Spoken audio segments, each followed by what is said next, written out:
السلام علیکم ورحمۃ اللہ وبرکاتہ. میں رقیہ لطیف 11th اسٹینڈرڈ کی student government boys higher secondary school Ladroon Kupwara سے بول رہی ہوں. ہم بہت سی لڑکیاں وہاں پہ حجاب پہن کے آ رہی تھیں. جب ہم کل اسکول پہ گئیں تو وہاں پہ ہمیں گیٹ کے اندر ایلو نہیں کیا گیا کہ آپ کو ہمیں بتایا گیا کہ آپ حجاب نکال کے آ سکتی ہیں, آپ کو حجاب نکالو تب ہم آپ کو ایلو کریں گے اندر. جب ہم نے نہیں مانا تو شفقت میم ہماری آئی, وہ زبردستی ان نے ہمارا حجاب چھینا ہم سے, ہمارا حجاب پھاڑا ان نے. جب میں کلاس میں گئی میں رونے لگی, میں نے آواز اٹھائی تو وہاں پہ مجھے مینٹلی ٹارچر کیا جا رہا تھا. سارا اسٹاف مجھے مینٹلی ٹارچر کر رہا تھا.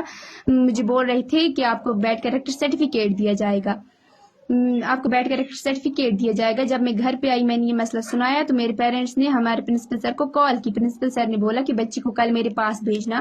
جب میں کل پرنسپل سر کے پاس گئی, میں 2 بار ان کے پاس گئی, ان لوگوں نے میری ایک بھی بات نہیں سنی, وہاں سے مجھے نکالا باہر. جب میں نے اپنے پیرنٹس کو بولا, جب میرے پیرنٹس وہاں پہ گئے تو ان لوگوں نے وہاں پہ ان کو بولا کہ ہم ان کو حجاب میں ایلو کریں گے. جب وہ واپس گئے تو پھر سارے ٹیچر آ کے مجھے ایک ایک کر کے کلاس میں بول رہے تھے کہ آپ کو بیڈ کریکٹر سرٹیفکیٹ دیا جائے گا.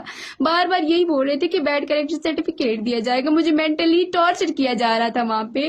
اب میں یہ اسکول چھوڑ رہی ہوں اور اس کے ذمہ دار صرف ہائر سیکنڈری کے پرنسپل اور وہاں کا اسٹاف ہے. یہ میرے فیوچر کا مسئلہ ہے. میں آپ سے ریکویسٹ کر رہی ہوں کہ اس بارے میں